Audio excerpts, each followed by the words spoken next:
যে আমাদের বংশের একজন মারা গেছেন আর আমাদের গুরুদশা চলছে, তো সেই বাড়িতেই আজকে শ্রাদ্ধ অনুষ্ঠান। যেহেতু আমাদের জিজ্ঞাসা করছিল সুমিদি তোমার বাড়ি কতদূর হয়েছে, আপডেট দাও, মানে এই কমেন্টস আমি প্রত্যেক ভিডিওতে পাই। হ্যালো এভরিওয়ান, তোমরা হয়তো আজকের ভিডিওর টাইটেল এবং থাম্বনেল দেখে বুঝতে পেরে গেছো যে আজকের ভিডিওটা আমি কাকে নিয়ে কইতেছি। আসলে তো তোমরা খুব কম লোকেই আছো যারা একে চিনো না, আর যারা চিনো না তাদেরকে এই ভিডিওটা দেখার পর আর তারা মানে তাদেরকে দ্বিতীয়বার বলতে হবে না যে একে কেউ চিনে না। চলো তোমরা আগে ভিডিওটা দেখো। যদি তোমরা মনে করো যে আমার এক্সাম শেষ হয়ে গেছে, তাহলে কিন্তু একদমই না। আমি কিন্তু বলেইছিলাম যে আমাদের বংশের একজন মারা গেছেন আর আমাদের গুরুদশা চলছে, তো সেই বাড়িতেই আজকে শ্রাদ্ধ অনুষ্ঠান। যেহেতু আমাদের বংশের লোক চিনতে পারলে তো, এই ভিডিওটা হচ্ছে সুমির মোটামুটি আজ থেকে প্রায় 10 মাস আগে। তাহলে আজকে আমি হঠাৎ করে ওর নিয়ে ভিডিও বানাচ্ছি কেন? আসলে তো আজ থেকে 9 দিন আগে একটা ভিডিও আপলোড করে যেখানে তিনি দেখায় যে তার বাড়িটা টোটালটা হোম ট্যুর একটা ভিডিও বানায়, সেটা তার দুতলা বাড়ি হয়ে গেছে, তো সেই বিষয়ে একটা ভিডিও বানায়। এবং ওই ভিডিওটার কমেন্ট সেকশনে তাকে এত প্রচুর পরিমাণে তাকে মানে অনেক অডিয়েন্স আছে, অনেকে খারাপ বলেছে, অনেকে ভালো বলেছে, তবে অনেকে কিন্তু শ্রাদ্ধ বাড়িতে ভিডিও বানিয়েছে, সেই জন্য সে ভাইরাল হয়েছে, তার জন্য সে মানে এত ইনকাম করেছে। আসলে তো আমি বলতে চাই যে তোমরা যারা সোশ্যাল মিডিয়াতে কাজ করো তারা হয়তো জানো যে শুধুমাত্র যে শ্রাদ্ধ বাড়ি ব্লগটা থেকে হয়তো তার পরিচিতি পেয়েছে, বা শ্রাদ্ধ বাড়ি ব্লগটা থেকেই সে মানে তাকে অনেকে জেনেছে বা অনেকে চিনেছে, বা অনেকে ওকে রোস্ট করেছিল, সেজন্য তাদের রোস্ট ভিডিও সূত্রে অনেকে তাকে সুমিকে চিনেছে। তো এটা আমি বলবো যে সে ওই শ্রাদ্ধ বাড়িতে ভিডিও বানিয়েছিল বলেই যে আজকে সে এরকম মানে পর্যায়ে গেছে, মানে এরকম দুতলা বাড়ি করতে পেরেছে, এটা কিন্তু একদমই নয়। কারণ দেখো, সে হয়তো সেই ভিডিওটা বানার সূত্র দিয়ে তাকে অনেকেই চিনেছে, বা ওই ভিডিওটা সূত্র দিয়ে তাকে অনেকেই চিনতে পেরেছে। তবে হ্যাঁ, যদি সুমি সেই সময় যদি ভিডিও করা বন্ধ করে দিত, তাহলে তাকে আজকে দাঁড়িয়ে মোটামুটি ওই দুতলা বিল্ডিং করতে হতো না। সেই জন্য কিন্তু ওই ভিডিওটার কমেন্ট সেকশনে তোমাদেরকে এমন এমন কমেন্টস করেছে, চলো সেইগুলোকে তোমাদেরকে পড়িয়ে শুনিয়ে দিই, আর তোমরা মানে শুনলেই হাসি লাগবে এরকম এরকম কমেন্টস করেছে। তো চলো তোমাদেরকে কিছুগুলো কমেন্টস পড়ে শুনিয়ে দিই। এমন কমেন্টস এসেছে তোমাদেরকে কি বলো, চলো তোমাদেরকে এক এক করে পড়ে শুনিয়ে দিচ্ছি। একজনে প্রথমে কমেন্ট করেছে, সবেই শ্রাদ্ধ বাড়ির আশীর্বাদে হচ্ছে। হ্যাঁ, এটা মানতে হয়েছে, শ্রাদ্ধ বাড়িতে সে যদি ভিডিওটা না বানাতো তাহলে হয়তো তাকে কিন্তু মানে তার যে এখন মোটামুটি সাবস্ক্রাইবার সংখ্যা হয়েছে 9,85,86,000 মতো হয়েছে, তো এত কিন্তু তার পপুলারিটি পেত না, হয়তো টাইম লাগতো, কিন্তু এতটা উপরে উঠতে পারতো না আমার মনে হচ্ছে, যদি শ্রাদ্ধ বাড়ির ব্লগে সে যদি না ভাইরাল হতো। তাই একজন কমেন্ট করেছে যে সবাই শ্রাদ্ধ বাড়ির আশীর্বাদে হচ্ছে। হ্যাঁ, এটা মানতেই হয়, শ্রাদ্ধ বাড়ির আশীর্বাদেই হচ্ছে।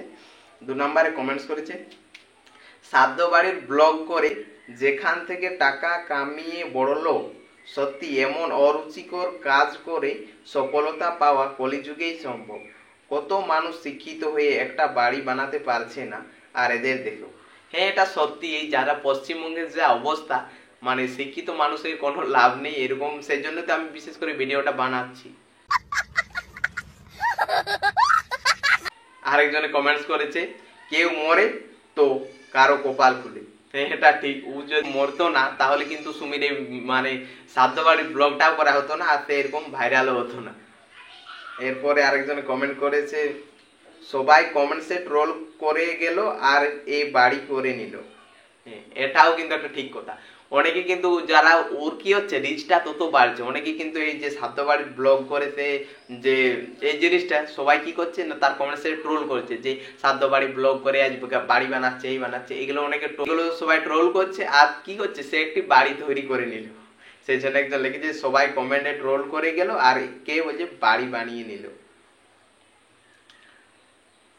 এরপরে একজন কমেন্টস করেছে, আরেকজন একটা খুব ভালো কিন্তু কমেন্টস করেছে, তোমাদেরকে পড়ে শুনিয়ে দিচ্ছি। দেখো, আমাদের নেট, আমাদের টাকা, আমাদের জন্য ভিউজ পাই, টাকা ইনকাম করে বাড়ি করে, আর আমাদের শুধু দেখেই যায়। মানে তোমার বলতে চাইছি যে তোমরা সবকিছু আমাদের জন্যই সবকিছু, আর আমাদের শুধু দেখতেই যাচ্ছে। দেখো, তোমাদের দেখতেই যাচ্ছে কারণ তোমরা হয়তো কিছু কাজ করছো না ইউটিউবে, তোমরা অবশ্যই কাজ করো, আমরাও তোমাদের দেখবো, তবে এই ভিডিওটা অবশ্যই দেখো। হারামি হো বেটা।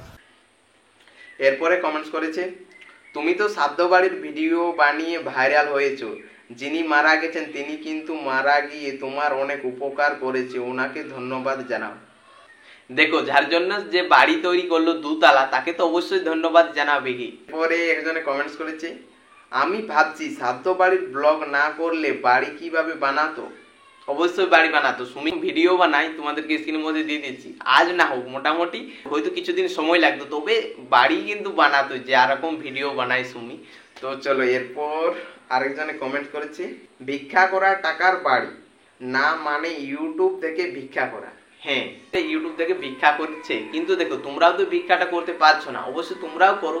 অনেকে বলে যে ইউটিউবে ভিডিও বানালে কিন্তু ভিউজ পাওয়া যায় বা টাকা ইনকাম করা যায়, এটা কিন্তু একদমই না। ইউটিউবে যথেষ্ট একটা কাজ করতে হয়, অনেক সময় দিতে হয়, অনেক কিছু কাজ রয়েছে। তোমরা একবার ইউটিউব যারা করে তারাই জানে জিনিসটা কতটা খাটনি আছে, যথেষ্ট কাজ করতে হয়। যে জিনিসটা তোমরা যে একটা ভিডিও শুট করবে, শুট করার পর সেটা এডিটিং আছে, ট্যাগ, টাইটেল, থাম্বনেল আছে, সবকিছু কিন্তু ভেবে চিন্তে করতে হয়। একটা যদি ভিডিও মোটামুটি বড় ভিডিও শুট করতে মোটামুটি একটা দিন চলে যায়। সেই জন্য বলবো ইউটিউবেও কিন্তু অনেকটা খাটতে হয় ভিডিওর পেছনে। যে যত পরিমাণে খাটবে, এডিটিং এর পেছনে সময় দিবে, তার তত ভিউ হইতে হবে। ওটা একটা কিন্তু কাজ, এটাকে কিন্তু বিজ্ঞান। তবে হ্যাঁ, তোমাদের কে কে সুমিদিকে পছন্দ করো অবশ্যই কিন্তু ভিডিওতে লাইক করে চ্যানেল সাবস্ক্রাইব করো। সুমিদিরটা নয়, আমারটা। सर क्या बात है सर, क्या बात, ये बात है। তো যাই হোক, তোমাদের এই ভিডিওটা কিরকম লাগলো অবশ্যই কমেন্টস করে জানাও। আর এরপর তোমাদের কার নিয়ে ভিডিও দেখতে চাও অবশ্যই তোমরা কমেন্টস করে জানাও। এরপর তার নিয়ে অবশ্যই ভিডিও বানাবার চেষ্টা করবো। তো বাই বাই, দেখা হচ্ছে নেক্সট ভিডিওতে খুব তাড়াতাড়ি।